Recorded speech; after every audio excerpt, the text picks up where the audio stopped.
Saan ka galing? Tanong ni Primo nang pumasok si Bianca sa opisina. Diyan lang, bumili ng pagkain. Sagot niya at naupo sa pwesto saka binuksan ang isang piatos. Alam mo bang ayoko ng sinungaling, Bianca? Hindi ko alam, pero ako, ayoko na ng sinungaling. Sagot ng dalaga kaya mas lalong uminit ang ulo ng binata. Wala ka na bang ibang sasabihin, Bianca? Wala na. Gusto ko nang kumain. Sinong kasama mo sa labas? Nakasalubong ko si Enzo. Pag-amin niya. Tapos, nagmerienda kami. Iwasan mo siya. For what? Kasi sinabi ko, hindi mo siya kilala, Bianca. Giit ng binata. Siya si Enzo Domingo. Businessman at leader na ngayon ng Lion Phoenix. Sagot naman ng dalaga.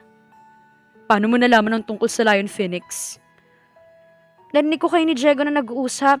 At don't worry, hindi ako manhead. Sekretary mo ako kaya iniisip niya na alam kong lahat sa'yo kaya ginagamit niya ako para mapabagsak ka.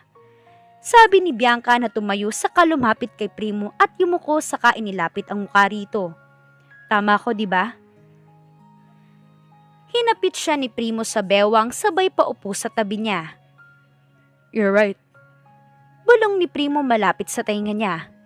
Pero, delikadong ginagawa mo, Bianca. Wala namang masama kasi siyang unang lumapit. If nakikita kong malinis ang intensyon niya, why not, di ba? Malay natin. Seryoso siya sa akin. Nakangiting sabi niya sabay hawak sa kaliwang braso ng binata. Don't play with fire, Bianca. I love playing, babe. Wika ni Bianca saka hinaplos ang kanang pisngi ng binata. Nagpalit siya ng pwesto. Humarap siya sa binata saka masuyong hinalikan ito sa mga labi. Huli na para tumanggi pa si Primo. Niyakap niya ang dalaga at tinugon ang mga halik nito. Tell me, Wika ni Primo sa pagitan ng mga halik. who's better? Ako o si Enzo? Tumigil naman si Bianca saka ngumiti. Don't ask. Just kiss me. Yumuko siya saka muling hinalikan ng binata. Boss! Malakas na tawag ni Diego nang pumasok kaya napatigil ang dalawa. Kasunod nito si Simon kaya mabilis na pinatayo ni Primo si Bianca. Tito Simon. Naiilang nabati ni Primo. Kanina pa niya ito hinihintay pero dahil kay Bianca, bigla na lang niyang nakalimutan. Can we talk? Seryoso ang mukhang sabi ni Simon na nakatingin kay Bianca. Labas lang ako, boss. Paalam naman ni Diego na agad lumabas bago pa siya madamay. Excuse me ho, if you need anything, sa labas lang ako. Nahihiyang paalam ni Bianca. Ayusin mong botones ng damit mo bago ka lumabas, young lady. Galit na sabi ni Simon kaya napaatras si Bianca saka nakaramdam ng takot kaya pasimpleng inayos niya ang damit at lumabas na. They're investigating her. Sabi ni Simon. Buti at natakpan ko pa pero sa susunod, baka hindi na. As expected. Sabi ni Primo na hindi alam kung paano makipag-usap sa harap. They will not stop digging. Sabi ng binata. We are running out of time. Nagkakagulo ng businessman dahil sa grupo. Pero, ikaw lang ho makakapantay sa kanila. Matatakot sila na galawin ka dahil kayang-kaya mo sila. Wika pa ni Primo. Kung ganun sana kadali, pero ayoko nang may magbuwis pa ng buhay para dyan. Nawala na ng best friend ng anak ko at pati kami ay muntik na ring mawala ng anak. Hindi pa buong Lion Phoenix kaya hindi mo rin alam kung sino ang tunay na kalaban. Sabi ni Simon na naikuyom ang kamao. Nandito sina Enzo sa bansa. Mahirap gumalaw pero advantage pa rin yun para mabantayan natin ang galaw at kilos nila. Sabi ng binata. Make sure na hindi mapapahamak si Bianca dahil maghahabol sila. Siyang witness ng pagkawala sa matalik niyang kaibigan kaya protektahan mo siya. Utos ni Simon. Babantayan ko ho siya hanggang sa abot ng aking makakaya. Pangako ni Primo. Hindi niya hahayaang makuha po ulit ng mga ito si Bianca. Tungkol kanina, I'm sorry. Paumanhin ng binata. Ipinagkatiwala ko sa'yo si Annie kaya wag mong sirain ang tiwala ko. Sabi ni Simon. Nag-iisa lang siya kayo oras na may kapabayaan ka at mapahamak ang anak ko. Walang ibang malalagot sa akin kundi ikaw. Pagbabanta ni Simon.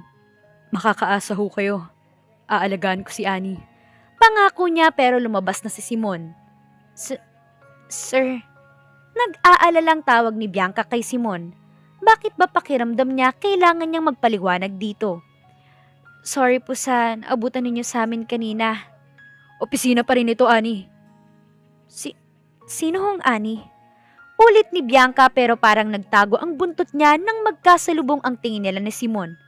Bianca, Pagtatama ni Simon sa kahinawakan sa balikat ang dalaga. bigyan mo naman ng kahiyan ng sarili mo sa loob ng opisinang ito. Si Sir Primo ho talaga yung nagsimula. Pagsisinungaling niya para iangat ang sarili pero naging blanko ang mukha ni Simon at tinalikuran siya. Ma'am, Tawag ni Diego nang lapitan siya. Bakit ba ako nagpapaliwanag sa gino na yun? Di naman niya kamag-anak si Primo. Sabi ni Bianca habang sinusundan ng tingin si Simon kaya napangiwi si Diego at napakamot na lang sa ulo. Kain na tayo. Yaya ni Bianca nang matapos ihanda ang table. ang aga pa. Sagot ni Primo na ipinagpatuloy ang ginagawa sa laptop. Mas maaga, mas maganda. Mauna ka na. Sabi ni Primo at kinuha ang cellphone para sagutin ang tawag ni Dayan. Yes? May time ka ba? Dinner naman tayo. Sabi ni Dayan sa kabilang linya. Ang tagal na nating hindi nakakapag-dinner. Gusto ko lang bumawi. Akong taya. Malambing na saad ni Dayan kaya napatingin si Primo kay Bianca na kumakain na sa mesa. Next time na. Wala ako sa mood. Kailan bang next time? I'll tell you kapag may free time na ako. Bye. Tinapos niya ang pag-uusap at ipinagpatuloy ang ginagawa pero napatingin siya kay Bianca na tumayo na at iniligpit na ang plato nito. Tapos ka na? Wala na akong ganang kumain. Sagot ng dalaga. Gusto ko nang magpahinga. Maaga pa. Masama talagang pakiramdam ko. Sagot ni Bianca. Anong masama? Nahihilo ko. Siguro dahil sa pagod lang at ang init ng panahon. Magpapahinga lang ako. Okay na ako mamaya. Huwag mo akong istorbohin ha. Gusto ko magpahinga ng mga 12 hours. Bili ni Bianca kaya napakunot ang noo ni Primo. Kanina ang hyper nito sa opisina tapos biglang nanghina.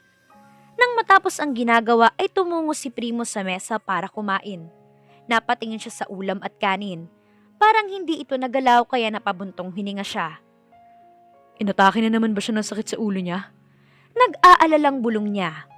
Sabi ng doktor, normal lang naman na biglang sasakit ang ulo dahil sa nangyari as long as hindi ito tatagal ng ilang minuto. Tumungo ang binata sa isang silid at kinuha ang medicine kit saka pinuntahan si Bianca sa kwarto. Bianca? Tawag niya sabay katok pero nakailang katok na siya ay wala pa ring sagot kaya kinuha na niya ang susi at binuksan ang pinto. Bianca? Tawag niya pero walang tao sa kama kaya dali-dali siyang pumunta sa CR pero wala rin. Kainis! Nakita niyang bukas ang bintana kaya napasilip siya sa baba pero walang tao kaya tiningnan niya sa ibang silid pero wala. Boss! Sabi ng gwardya nang makita siya. Nakita niyo ba si Bianca? Hindi ho. Sagot nito. Nawawala siya. Hanapin niyo. Sabi niya na kinakabahan. Paano kung nakuha ito ng mga kalaban? Kinuha niya ang cellphone at tumawag kay Diego. Nawawala si Bianca. Punta ka rito at pakitrack ng location niya. Palakad-lakad siya sa sala nang dumating si Diego. Boss, sana siya Diego. Nasa Jade Makati siya, boss. Anong ginagawa niyo ron? Akala ko ba wala siyang ganang kumain? Tawagan mo sila. Yes, boss. Nauubos na ang pasensya niya sa kahihintay habang kausap ni Diego ang nasa Jade. Boss, may kasama raw ho siyang nagde-dinner. What? Ipag-drive mo ako. Magpa-reserve ka ng table malapit sa kanila. Sabi ni Primo na ang daming gumugulo sa isip kung sino ang kasama nito. Akala ko hindi ka na darating. Nakangiting sabi ni Enzo at hinila ang upuan para makaupo ang dalaga. Nangako ko sa'yo, sir. Nakangiting sagot niya at tiningnan ang nasa menu. Huwag kang mahiya. Mag-order ka lang. Sabi ng binata at pinagmasdan ang mukha ni Bianca. May dumi ho ba ako sa mukha? Tanong ng dalaga nang maramdamang nakatitig ang kaharap sa kanya. Wala naman. Gusto ko lang ipaalam na ang ganda mo. Thanks sa jeans ng parents ko. Sagot ng dalaga na isa-isang tinitingnan ang nasa menu. Wagyu beef tenderloin. Sabi niya. Dessert? Tanong ng binata. I wanna try this lemon and white chocolate thyme with palette breton. Sagot ng dalaga. Same lang din ang pinareserve ko kaya okay na. Ani ni Enzo. Nakapag-reserve ka na pala? Pino-order mo pa ako. Baka kasi may baka pang bibilhin. Sagot ni Enzo. Habang nag-order, nag-usap muna sila. Pero, ang main company mo talaga ay nasa abroad, right? Tanong ng dalaga. Yes, kaka-open lang ng branch namin dito sa Pinas 5 years ago pero nang mag-resign si Dad, ako nang namahala. Nice. Ikaw, ano bang gusto mo? Open ka rin ba sa business? May business ang parents ko pero maliit lang. Pero as long as na kaya ko, gusto kong magsimula ng sa akin talaga at gusto ko ng maliit lang. Sagot niya. Independent. Ani ni Enzo. Kaya pala hindi ito nagtatrabaho sa company nila. Tama ang impormasyon na nasagap nila. Bakit sekretary ka kay Primo? Gusto ko lang matry yung sa ibang company. Pagsisinungaling niya. Maiba tayo. Enough sa business. Ang ganda talaga rito. Nakikita mong city lights and buildings. Nakangiti na saad ng dalaga. First time ko rin dito. Inirecommend lang ng kaibigan kong tong Jade sa akin. Tumango si Bianca. Hindi na bago sa kanya itong lugar. Siguro dahil sanay na siyang makita ito sa TV noon. Nang dumating ang pagkain, nakaramdam siya ng gutom. Paano hindi talaga siya kumain kanina? Napatingin siya sa cellphone nang malakas na tumunog ito. Sorry. Paumanhin niya. Can I answer the phone? Sure. Sagot ni Enzo kaya tumayo siya at lumayo ng kaonte sa lalaki bago sinagot ang tawag.